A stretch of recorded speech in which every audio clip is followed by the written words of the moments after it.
Bonjour à toutes et à tous, c'est Stéphane pour la chaîne Foilier. Je vous remercie de me retrouver chez moi et donc chez vous. Vous l'avez vu avec la durée de l'épisode, moi, là, au moment où je tourne l'épisode, je ne sais pas quelle va en être la durée. Je pense que ça va être très long. C'est un épisode qui est très pénible, qui va être très pénible à faire pour moi, qui risque d'être aussi pénible à faire pour vous, mais on ne peut pas ne pas parler de ce qui se passe autour du procès de Gisèle Pelicot. On va éviter vraiment tout angle de vue voyeuriste. C'est assez important pour moi de me tenir à cette éthique-là. Mais il se passe des choses dans ce procès. On en est actuellement à l'analyse psychologique, enfin au portrait psychologique et psychiatrique qui sont faits de Dominique Pelicot. Et vraiment, il y a quelque chose qui est absolument révoltant. Il va falloir qu'on en parle. Ça va être dur à lire.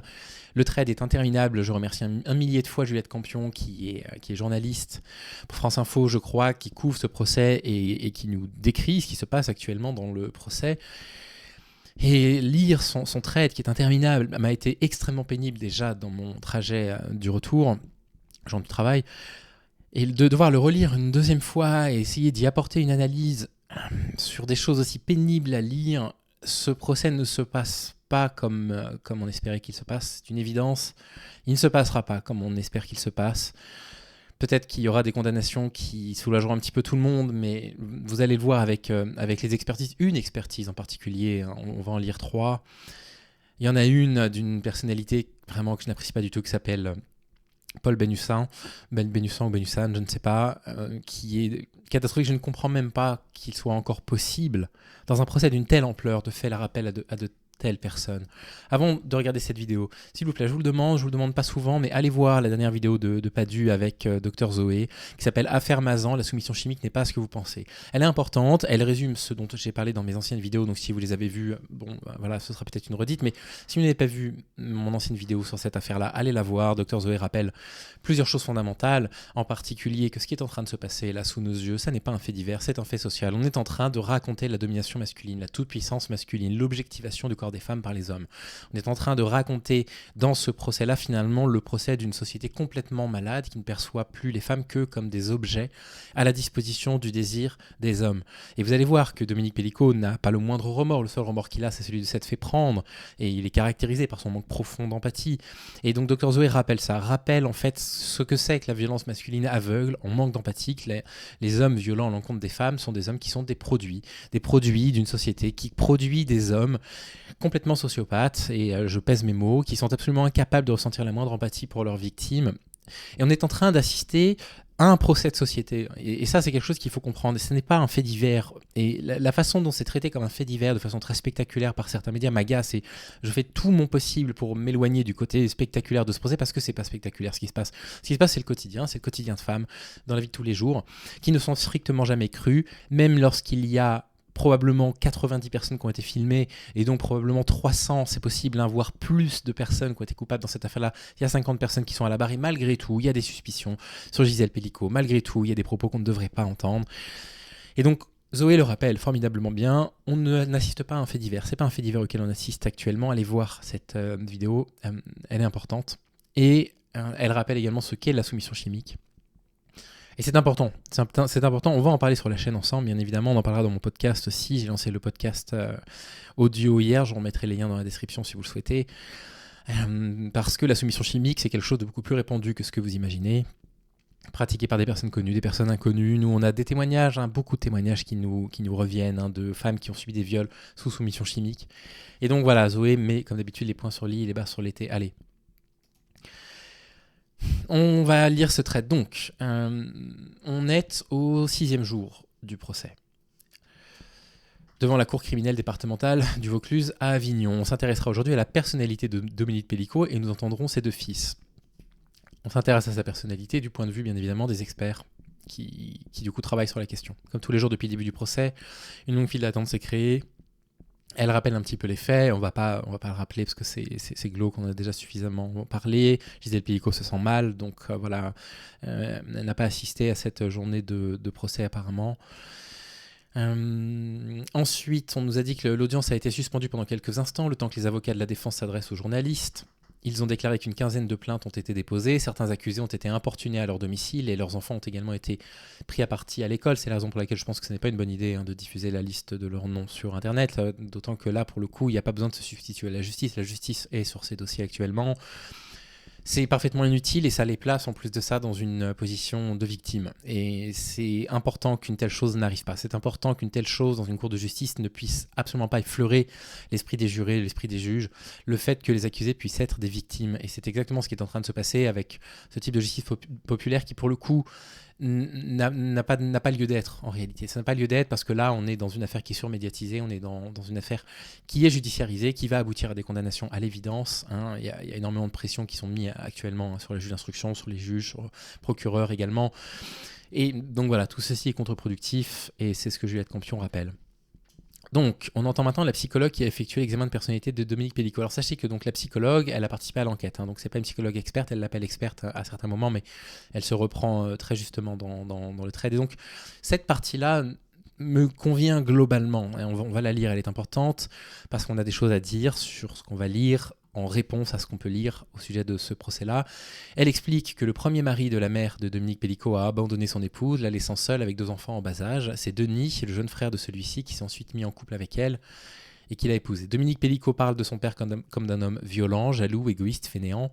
Il dit que c'est un homme certes très instruit, mais avec un tempérament très rigide, ce qui rendait impossible le dialogue avec lui. Bon, pour moi là, on rentre déjà dans une partie qui n'a rien à faire dans une cour de justice. J'ai déjà vu des portraits psychologiques qui étaient remarquablement faits, dans lesquels il n'était pas du tout question d'essayer de donner des faits qui ne seraient pas directement liés à l'affaire, parce que je ne veux pas croire que sous prétexte qu'on ait vécu dans une famille avec un père qui était violent, jaloux, égoïste et fainéant, que du coup en fait on viole des centaines de femmes sous soumission chimique. Pour moi, c'est une forme de storytelling qui ne devrait pas être présentée dans le procès, mais peu importe, je ne vais pas pouvoir m'arrêter sur tous les tweets, le trait est très très long. Il a déclaré que sa mère était éperdument amoureuse de cet homme qui avait 10 ans de moins qu'elle et qui avait accepté d'endosser la charge de la famille. Le couple de parents a travaillé dans un hôtel-restaurant et tout ça m'intéresse assez peu et devrait assez peu vous intéresser. Bref. À l'âge de 9 ans, après une blessure grave à la tête, il a déclaré avoir été violé par un infirmier. Je suis resté plusieurs jours sous perfusion, j'ai vécu un enfer, il m'a violé de toutes les manières, a-t-il déclaré. Son frère a toutefois relativisé cette déclaration en disant que Dominique Pellicot n'a passé qu'une nuit à la clinique, parlant juste d'attouchement, décrit la psychologue. Bon, même s'il y a eu des attouchements, ça reste des faits de pédocriminalité. Et ça, je peux comprendre que ce soit mis en avant dans un procès pour comprendre éventuellement, si c'est nécessaire, le profil psychologique de l'agresseur. Mais encore une fois, je veux dire, il faudrait pouvoir prouver, et je pense que ça n'est pas prouvé, je n'ai jamais trouvé de recherche qui allait dans ce sens-là, que les personnes qui ont subi de la violence sexuelle sont plus à même de reproduire de la violence sexuelle. Je ne suis pas sûr que ce fait soit vrai. À la période de l'adolescence, on observe un début de dégradation des relations de Dominique Pellicot avec son père. Il a commencé très tôt, à 14 ans, son père a prélevé 80% de ses salaires, et je ne comprends pas ce que ça vient faire là. Voilà, très sincèrement, je ne comprends pas. À cette période, la fille accueille Nicole, une fillette déficiente mentale. Ginette, la sœur de Dominique Pellicot, est convaincue que leur père a eu des relations sexuelles avec elle pendant plusieurs années. Là, par contre, s'adresse un contexte familial incestueux qui est absolument sordide. C'est sordide, hein. Je ne veux pas trop m'attarder sur les détails sordides comme ça. Quand il rencontre Gisèle, il dit à la psychologue qu'elle a été le seul amour de sa vie. C'est une sainte. Elle m'a fait oublier tout ce que j'avais vécu avant, a-t-il ajouté. Elle résidait alors à Paris avec ses parents. Lui a quitté son domicile pour venir vivre chez sa sœur Ginette en région parisienne et se rapprocher de Gisèle. Ils vivront rapidement ensemble par la suite. Voilà, là on rentre dans des choses qui ne peut plus savoir avec le procès. Il dit fréquemment qu'il s'est attaché à être l'exact inverse de son père, poursuit-elle. Il insiste sur le fait qu'il voulait que son épouse soit libre et qu'elle puisse avoir une vie sociale, être coquette. Détaille la psychologue. Bon, ok.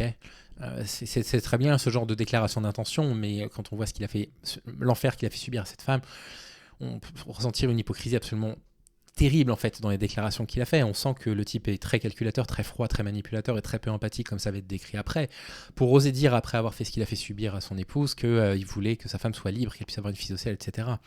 Il prend le contre-pied de la jalousie de son père en disant: quand je voyais qu'elle plaisait aux autres hommes, j'étais le plus heureux des hommes. Et là, on arrive dans quelque chose d'intéressant à analyser.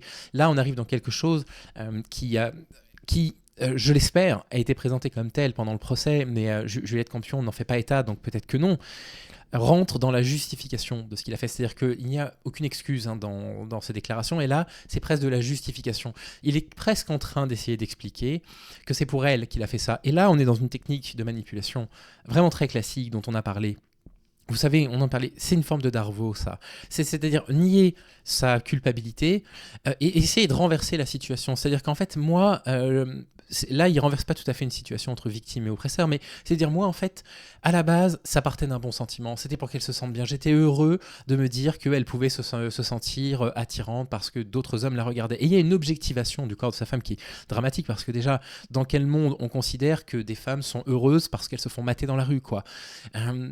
Dans quel monde on considère que pour être une femme épanouie, il faut être coquette. Il y a tout un précepte de misogynie qui est utilisé probablement à dessein par l'agresseur, en l'occurrence, pour pouvoir commencer à créer un storytelling qui va en sa faveur. Et ces trucs-là, c'est aussi pour ça que moi j'ai du mal parfois avec certaines expertises psy, devraient être réalisées par évidemment des experts et des expertes, mais qui sont également extraordinairement bien formés aux questions des VSS, des violences sexistes et sexuelles, à la façon dont les agresseurs se défendent.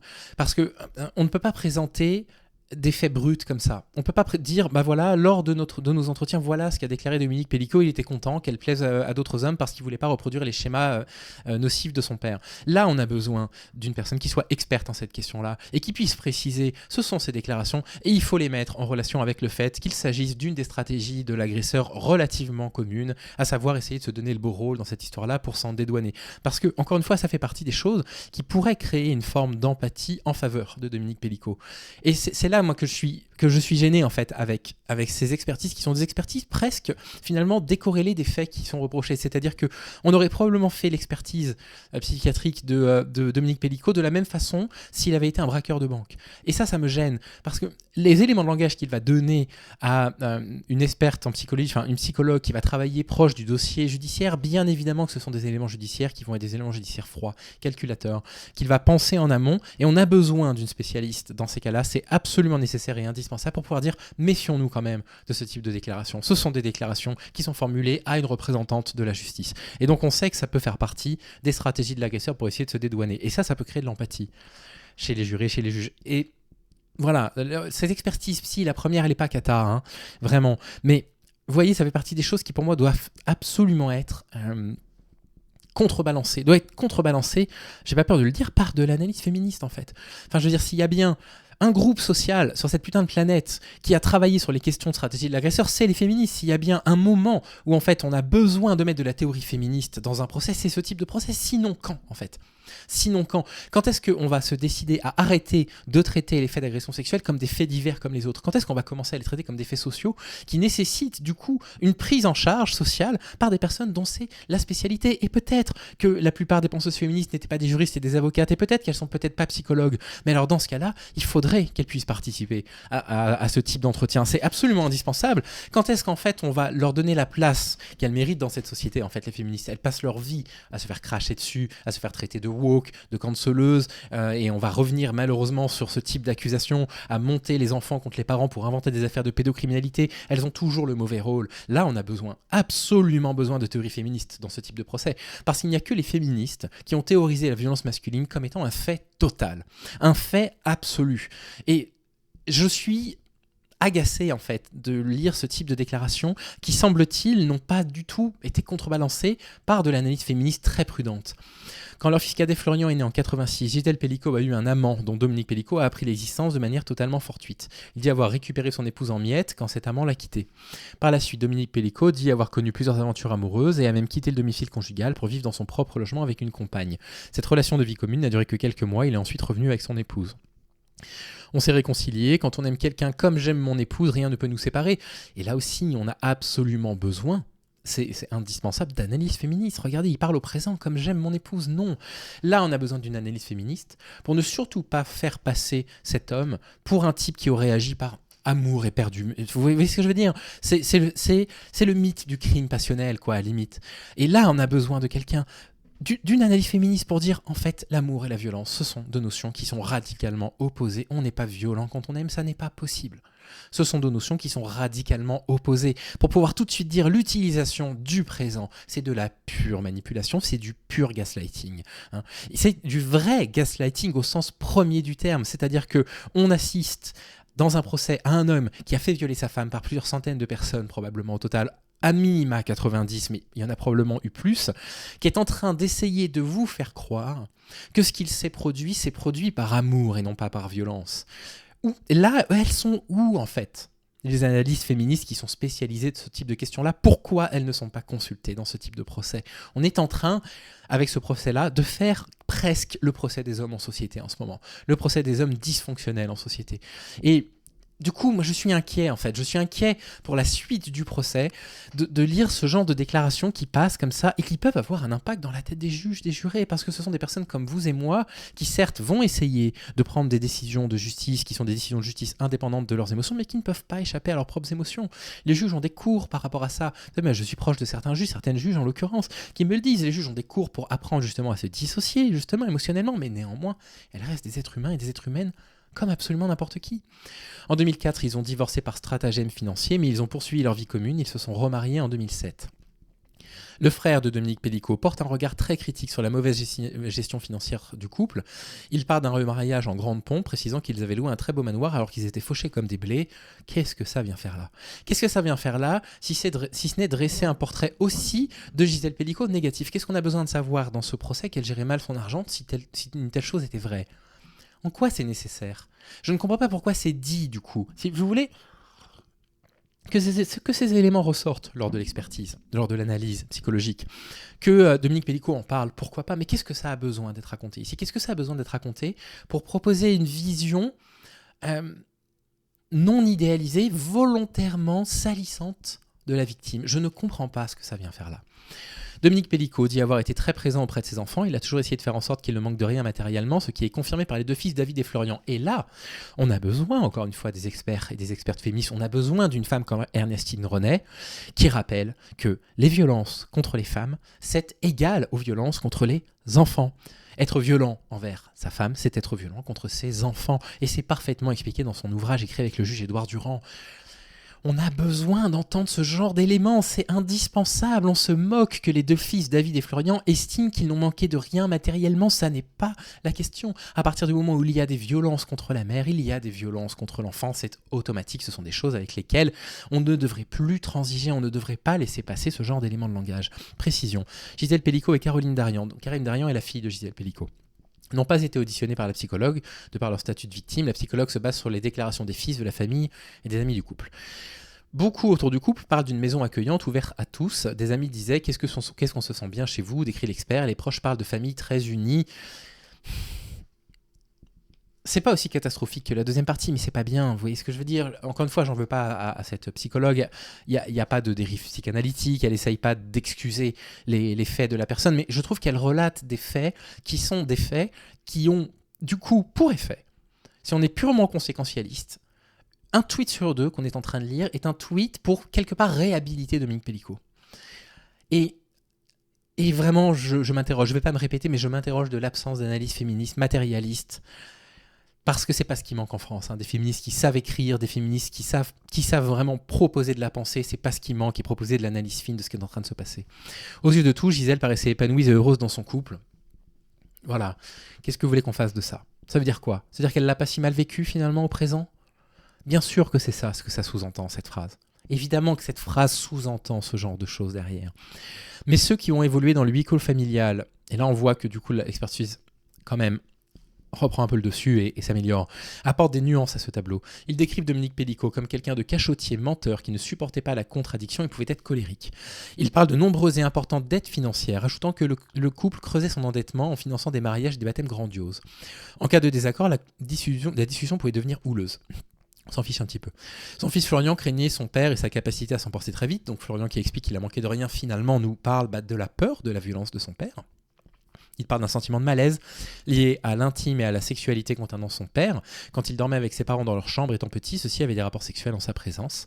Par la suite, à l'âge adulte, l'épouse de Florian était tombée sur son beau-père en train de se masturber. La jeune femme était choquée et tout le monde avait banalisé l'incident lorsqu'ils en avaient parlé en famille, leur reprochant de chercher midi à 14h. Ça, bon voilà, je ne sais pas quel âge elle avait, elle était peut-être mineure, ce serait du détournement de mineur. Ça peut être considéré comme de l'agression sexuelle, figurez-vous, bref. De manière générale, le couple avait le sentiment que les limites corporelles et de l'intimité n'étaient pas correctement posées. Lorsqu'il a emménagé à Mazan, à la retraite, Dominique Pellicot dit avoir eu une super vie de retraité. Qu'est-ce qu'on s'en fiche ? À partir de cette période, la famille et les amis ont estimé qu'ils avaient mis des distances avec son entourage, qu'il devenait difficile de voir. Difficile de voir le couple. On a besoin du collectif féministe contre le viol, qui a théorisé la stratégie de l'agresseur. On a besoin d'elle là pour expliquer que l'isolement est l'une des stratégies mises en place par l'agresseur. C'est grâce à l'isolement social que les crimes sont perpétués.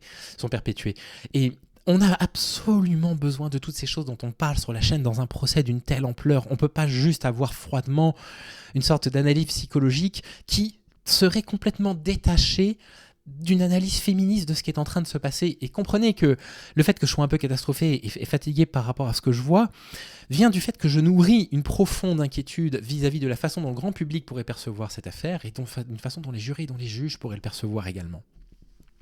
Parce que là, il faut expliquer, cet isolement n'est probablement pas de son fait. Peut-être que c'est de son fait, je ne sais pas, mais on a quand même besoin d'experts dans le féminisme pour dire il se trouve que dans la stratégie de l'agresseur, c'est une stratégie extrêmement courante qu'on a l'habitude de voir. L'isolement de la victime pour l'empêcher d'avoir des personnes ressources de confiance à qui parler.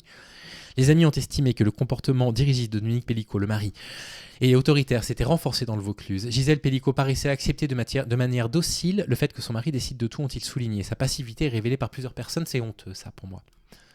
Je veux dire, c'est honteux. Parce que présentée comme ça la rend presque coupable de passivité, de ne pas être intervenue. Alors que cette phrase de l'expertise est très importante. Elle a son intérêt. Il faut effectivement qu'elle soit posée là, c'est important. Mais il faut qu'elle soit posée avec une analyse féministe pour expliquer que la passivité, c'est de l'emprise. C'est une réaction naturelle face à l'emprise. Parce que quand vous êtes dans une situation d'emprise et que vous avez été isolé de votre tissu social, la seule chose que vous pouvez faire, surtout si vous n'avez pas beaucoup de moyens, c'est quoi ? C'est quoi en fait ? Qu'est-ce que vous pouvez faire ? Vous n'avez plus les moyens financiers de partir, vous avez été isolé, qu'est-ce que vous pouvez faire ? Et en plus de ça, vous ne savez pas que vous subissez les viols que vous subissez. Et là, on a besoin de ça. On a besoin, ces féministes, pour pouvoir nous dire c'est dans la stratégie de l'agresseur. Elle n'a pas d'autre choix que de la passivité. Sinon, c'est quoi l'autre alternative ? C'est de tuer son mari quand il est violent avec elle et de se retrouver en procès comme c'est arrivé il n'y a pas longtemps. On a besoin de ces trucs-là. Donc, bien sûr que cet élément n'est pas scandaleux et que voilà, cet entretien psychologique, il est convenable, bien évidemment, dans l'ensemble. Mais il manque de recul, il manque de pertinence. En fait, il manque d'analyse systématique de ce qui est en train de se passer. Parce que ce qu'a vécu Gisèle Pellicot, c'est ce que vivent les femmes qui subissent des violences sexuelles. Gisèle Pellicot, c'est le visage actuellement des femmes qui subissent des violences sexuelles. Et elle a le courage inouï d'accepter un procès en public pour que justement les agresseurs commencent à trembler et que les victimes se disent « j'ai le droit moi aussi à une réparation si elles ont le courage de se lancer dans ces procédures judiciaires qui sont complètement inouïes, quoi. » Le frère de Dominique Pellicot a regretté une absence de critique et de remise en question de la part de son épouse. Elle semblait soumise, aveuglée par son mari et lui faisait une confiance inouïe. Encore une fois, oui, bien sûr qu'on a besoin de cet élément, mais on a besoin de l'analyse derrière. Sur le plan sexuel, Dominique Pellicot se décrit comme ayant toujours été très demandeur. Son épouse ne suivait plus ce qui était normal, a-t-il dit. La sexualité a toujours tenu une place très importante pour lui, relève l'expert. Et là aussi, il manque quelque chose de fondamental. Il manque quelque chose qu'il n'y a que les féministes qui ont mis sur le devant de la scène, et c'est quand même particulièrement incroyable. Dans relation sexuelle, il n'y a pas le mot relation peut-être. C'est-à-dire qu'en fait, une relation sexuelle n'est pas censée impliquer deux personnes, deux désirs qui se rencontrent au même moment, deux personnes qui sont consentants pour l'acte et qui se désirent mutuellement. Et on a besoin de personnes qui rappellent ça, qui rappellent que même s'il y avait un déséquilibre dans le désir, une relation sexuelle reste avant tout une relation, quelque chose qui doit être désiré par les deux. Et donc, cette explication de Dominique Pellicot sur un désir sexuel qui aurait été inégal, c'est un prétexte. Ça ne justifie en rien l'agression sexuelle. On n'agresse pas sexuellement une femme parce qu'on est en manque de sexe. C'est faux, on le sait. On agresse sexuellement une femme parce que, je sais pas, on a envie de nuire, parce qu'on a envie il parle après des paraphilies, mais de passer dans la violence pour ressentir de l'excitation. Donc on objectifie la femme qu'on viole pour justement se dire ça n'est qu'un objet et mon désir est plus important. Voilà les raisons pour lesquelles on viole. Voilà les raisons pour lesquelles les hommes violent. Pas parce que les désirs sont déséquilibrés. Et donc, encore une fois, on a besoin de cet élément dans la cour. J'ai pas de problème avec ça, mais il faut le contextualiser. Il s'est mis à consulter des sites pornographiques de plus en plus régulièrement et longuement. Il n'aime pas spécialement les vidéos, mais apprécie discuter de sexe avec d'autres personnes. Oui, voilà, il regarde du porno, mais il n'aime pas les vidéos. Mais fait intéressant, il n'exprimait pas cette appétence pour le sexe dans sa vie publique. Ses amis ont dit qu'il n'avait jamais eu un mot ou un geste déplacé, y compris dans des regroupements masculins avec des discussions grivoises auxquelles il ne s'associait jamais. Et je vais me répéter pour la 10e fois, mais pourquoi vous n'invitez pas des féministes pour vous expliquer que les agresseurs ne montrent pas leurs facettes en public ? Et évidemment, oh, il avait l'air charmant, on n'avait jamais de problème avec lui, on tombe des nues. Mais quand est-ce qu'on va finalement collectivement comprendre ? Il n'y a pas de portrait type de l'agresseur. L'agresseur, ça peut être un marginal comme un bon père de famille. L'agresseur, ça peut être un type avec une bonne situation sociale comme une mauvaise situation sociale. Il peut être blanc, il peut être de couleur, il peut être français, il peut être étranger, il peut être français d'origine immigrée, il peut habiter dans un HLM, il peut habiter dans un pavillon, il peut habiter dans un manoir avec des domestiques, il peut être philanthrope, il peut tout ce que vous voulez, il peut être une personnalité connue ou inconnue. Les agresseurs, ils ne vont pas se montrer en public parce qu'ils se protègent, parce qu'ils mettent en place une stratégie pour que justement, ils puissent continuer à agresser en toute impunité. Et donc, ce que ses amis disent, évidemment que je comprends que ce soit dit dans le procès, mais devrait une nouvelle fois être remis dans un certain contexte. La psychologue revient sur les problèmes financiers, ça ne nous intéresse pas. Gisèle Pelicot s'est laissée porter, on reparle de sa passivité, qu'est-ce que vous voulez qu'elle fasse?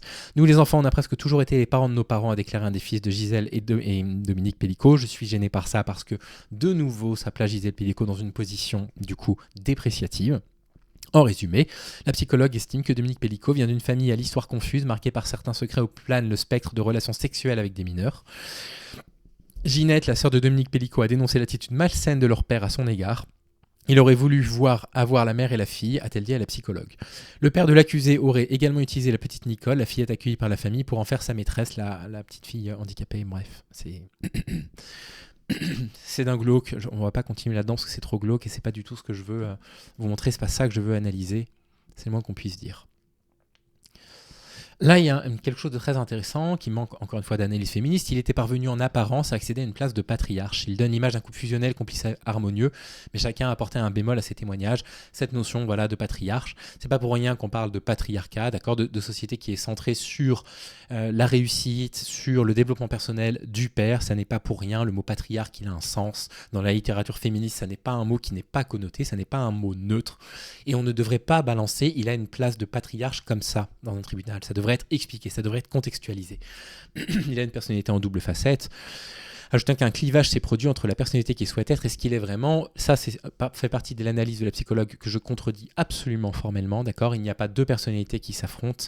C'est un type pervers et comme n'importe quel type pervers est violent, il est obligé pour se protéger publiquement de passer pour, mais ça n'est pas une vraie partie de sa personnalité. Et je veux dire, il faut arrêter ces pensées dichotomiques catholiques à la con, comme quoi il y aurait du bien et du mal qui s'affronteraient en nous à chaque seconde. Et puis de temps en temps, il y a une partie qui céderait à l'autre et puis on est complètement innocent par rapport à ça parce que c'est la nature humaine de... Non, c'est pas vrai. D'accord ? La facette qu'il veut donner au grand public est une facette protectrice pour lui. C'est la facette qui lui permet d'être un agresseur. S'il n'y avait pas eu cette facette, il n'aurait pas pu faire violer sa femme pendant autant d'années. Cette facette est nécessaire à sa perversion. Cette facette est nécessaire à sa volonté de nuire. Et donc, je déteste cette partie de l'analyse. Bref. On entend maintenant la psychologue ayant procédé à l'expertise de Dominique Pelicot en 2020.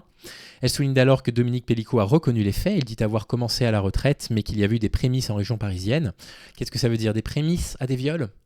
Il a commencé par administrer des somnifères à son épouse, reconnaissant qu'elle ne méritait pas ça. Ils avaient eu des discussions sur l'échangisme, elle n'était pas d'accord. C'est pour ça qu'il a commencé à administrer des somnifères, relate-t-elle. Il n'y a pas de lien de cause à effet entre ces deux phrases.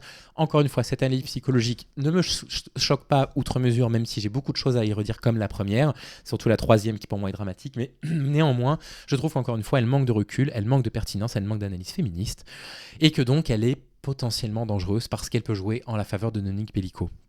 Il s'est procuré, alors ça je ne vais pas vous le lire parce que je ne veux pas que vous donniez la recette. Il n'a pas craint les conséquences de sa conduite sur les premières années, il n'aurait pas envisagé d'arrêter, sauf si le risque devenait trop important, décrit-elle, peu importe que cela fasse souffrir sa compagne. Donc on voit bien du coup le côté sociopathie totale et absence d'empathie absolue pour sa femme, qu'il aime. Hein. Il le dit au présent, il aime sa femme. Hein. Où sont les personnes pour rappeler ces contradictions ? Elle note qu'il a vu son père bousculer sa mère, il s'est parfois interposé, il a été témoin de violences verbales et physiques contre elle. Elle rappelle que sa mère s'est remariée avec le frère de son mari, les non-dits sont assez massifs dans cette famille, observe-t-elle. Quel intérêt de préciser ça si ce n'est de faire passer Dominique Pelicot pour lui aussi une victime ? Lors de l'examen, Dominique Pelicot n'a pas d'antécédents psychiatriques et pas de pathologie mentale. Et ça, c'est très important, je suis content de l'avoir entendu. Il n'agit pas parce que c'est un malade, il agit parce que c'est un homme qui utilise le pouvoir masculin tout-puissant pour objectifier le corps de sa femme. Je suis content de lire ça dans cet entretien. Il n'a pas de trouble du cours de la pensée, pas de phénomène hallucinatoire, ni dans son parcours, ni au cours de l'examen. Il n'a pas de manifestation d'anxiété pathologique. Il ne déclare aucune addiction à un produit, ni toxique, ni alcool. Mais les faits en eux-mêmes vont mettre en relief une possible addiction à la sexualité, précise-t-elle. Et alors ça, moi, évidemment, ça ne me va pas.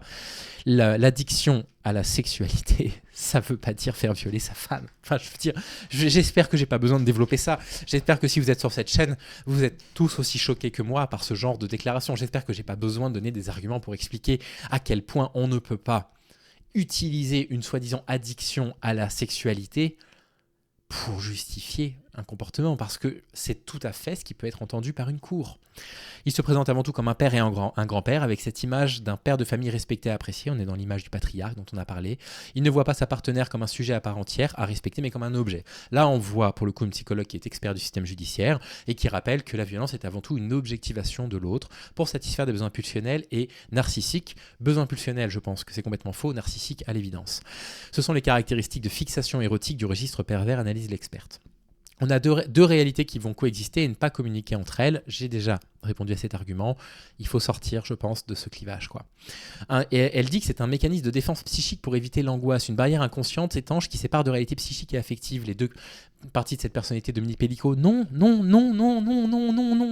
Cette image en public de bon père de famille et de bon patriarque, c'est sa couverture de violeur. C'est sa couverture. Elle est indispensable pour pouvoir violer sur le long terme. Et c'est pour ça que les violeurs, c'est pas des gens qu'on devine parce qu'on regarde leur visage dans la rue. C'est pour ça que je suis désolé de vous rappeler ce fait qui est aussi épouvantable, que de la même façon que vous connaissez probablement 1, 2, 3, voire plus de femmes qui ont été violées dans leur vie, vous connaissez probablement 1, 2 ou 3, voire plus de violeurs qui les ont violées. Et vous ne les soupçonnez pas.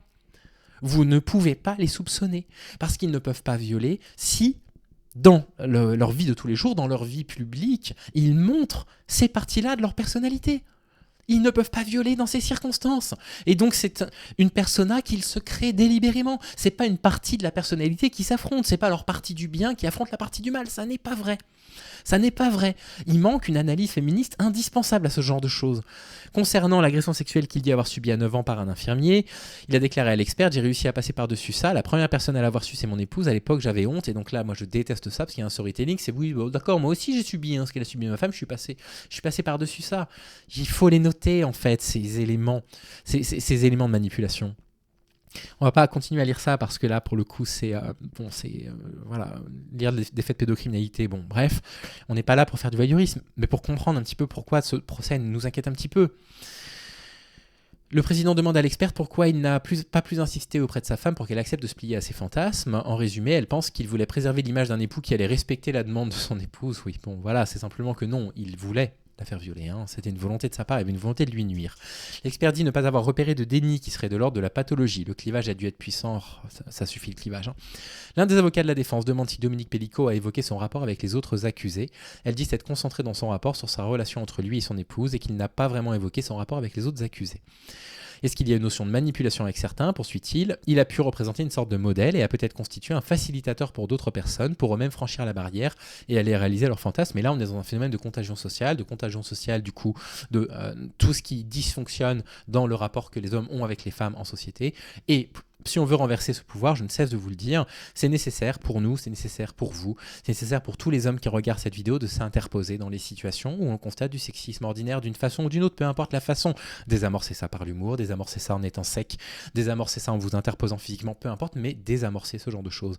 Faites comprendre aux hommes, lutter contre cette contamination sociale. C'est un geste barrière, c'est comme porter un masque pendant le Covid. Vous devez être la personne à partir de laquelle le sexisme s'arrête dans votre groupe social. C'est vous qui devez être la personne qui fait qu'avec vous, les gens vous considèrent comme le trouble fait. Ah putain, avec Stéphane, on peut pas trop faire de blagues sexistes. Combien de fois j'entends cette phrase au travail? J'en suis très content. Soyez cette personne-là qui bloque ce genre de choses, d'accord? Parce que la contamination sociale doit s'arrêter et elle va s'arrêter par vous. C'est notre rôle. Nous, c'est bien notre rôle, on n'a rien à faire avec le féminisme, mais en revanche, en ce qui concerne la question du sexisme, c'est notre rôle de l'arrêter. On a des gestes barrières à adopter, le sexisme s'arrête avec vous qui regardez cette vidéo, les hommes. L'avocat qui l'interroge représente le seul accusé ayant reproduit le même mode opératoire. Il y a un accusé qui a fait exactement la même chose avec sa compagne. Un autre avocat fait remarquer que le récit varie. Il reparle un petit peu du viol qu'il a subi quand il avait 9 ans. Bon, bref.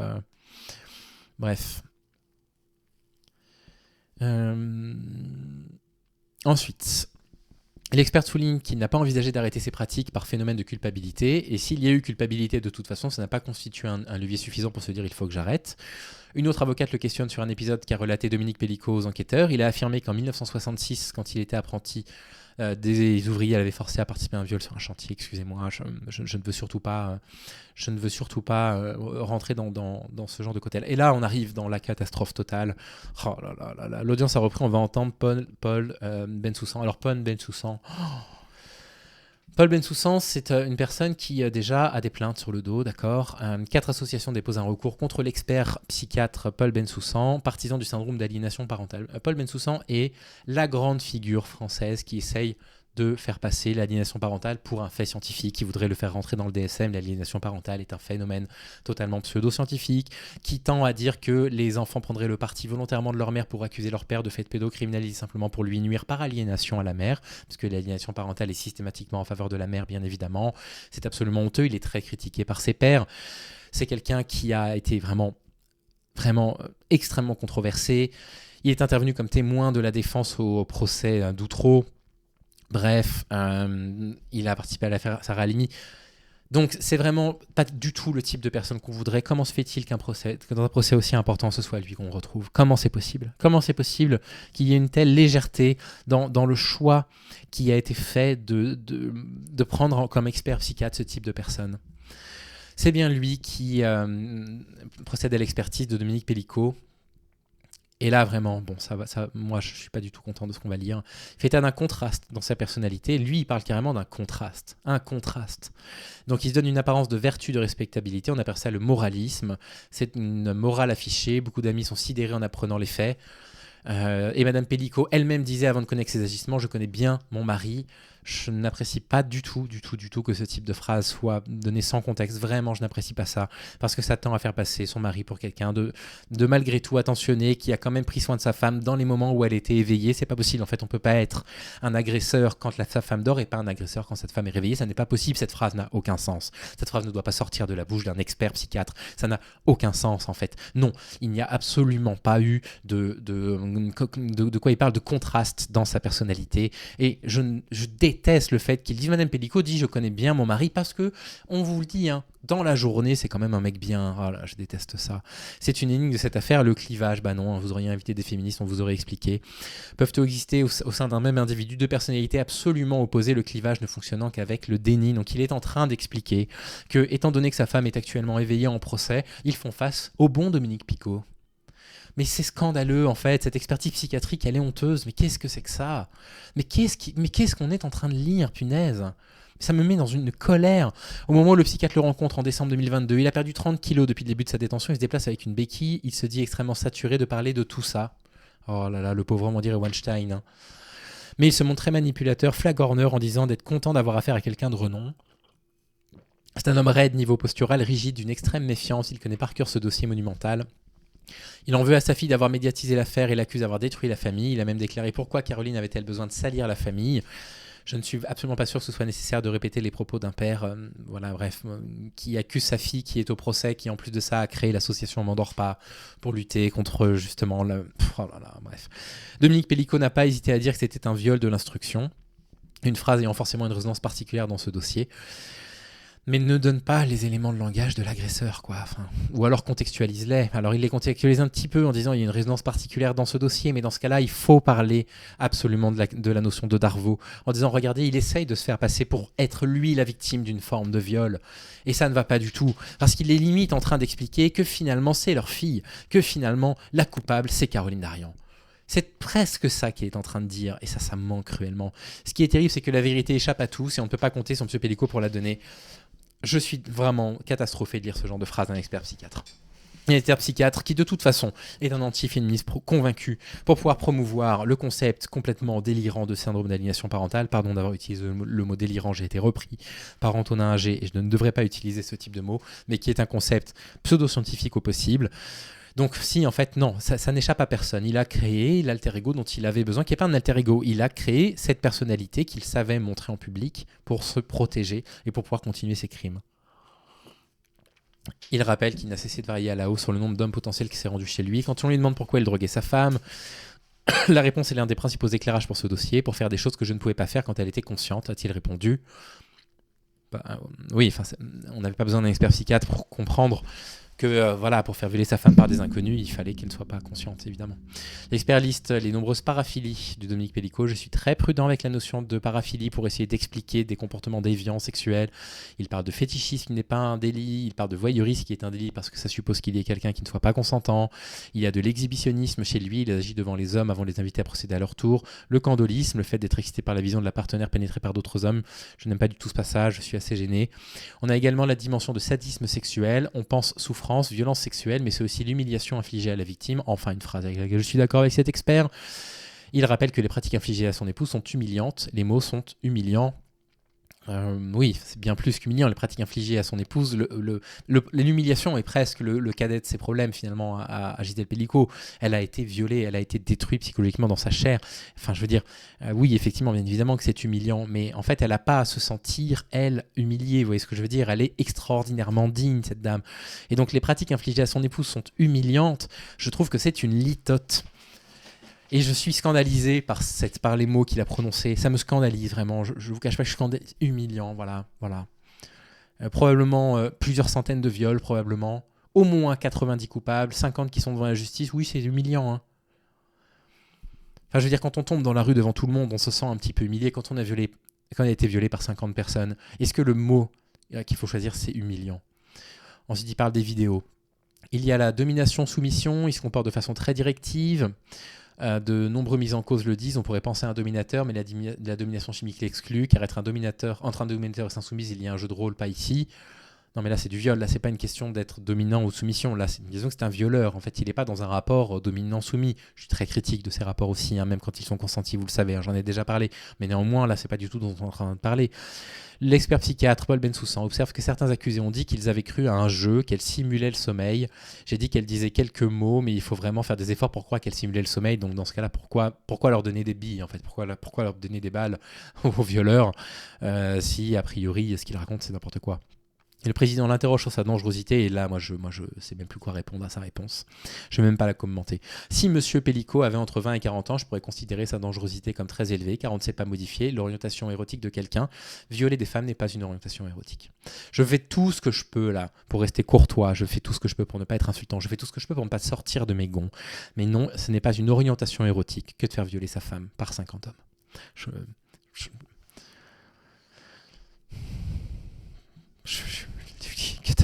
catastrophé, vraiment. Je suis catastrophé, je me retire de l'écran parce que j'ai besoin de fumer en même temps, je suis désolé. Je trouve cette phrase absolument dramatique. Il poursuit le temps et son meilleur allié. Ah bah oui, hein, parce que c'est lui la petite victime. Hein. Il a une dangerosité criminologique élevée et durable, mais il a aussi son âge, donc il sera moins dangereux en sortant de prison, estime le psychiatre. Alors là, si vous pensez qu'il n'existe pas de viol conjugal dans les couples de plus de 60 ans ou de 70 ans, non mais vraiment, très sincèrement, c'est que vous n'avez jamais écouté ces personnes-là vous parler. Oh, mais c'est tellement lunaire, ma parole. Mais c'est tellement lunaire, mais c'est la pire chose qu'on puisse lire dans ce type de procès, quoi. Je ne crois pas à l'efficacité d'un travail thérapeutique, au sens de se comporter différemment. L'orientation érotique est donnée pour la vie, il a une sexualité hors norme et elle le restera. Voilà, hein, avoir fait violer sa femme par des centaines d'hommes, c'est une sexualité hors norme. Je suis furieux. Je suis furieux. Putain. Qui nous dit que les agissements ne rondent pas à plus longtemps? C'est le problème de la perversion au sens moral, c'est qu'il faut augmenter les doses. Oh, en fait, écoutez, on va s'arrêter là. Je pense que vous avez compris la source de ma détresse par rapport à ce qu'on lit. Là, en plus de ça, il le fait passer pour un type bien, Dominique Pellicot, qui dit « Bah ouais, je l'ai emmené voir un neurologue parce que j'avais peur qu'elle ait une tumeur cérébrale pour faire passer pour un type plus ou moins empathique. » Enfin, bref. Bon, écoutez, arrêtons-nous là. Vous avez compris les raisons de ma colère. Arrêtons-nous là. On soutient tellement, mais tout mon soutien à Gisèle Pellicot, tout mon soutien à Caroline Darian, sa fille. Bref. Je suis désolé, je ne sais même pas comment conclure. Prenez soin de vous, à bientôt.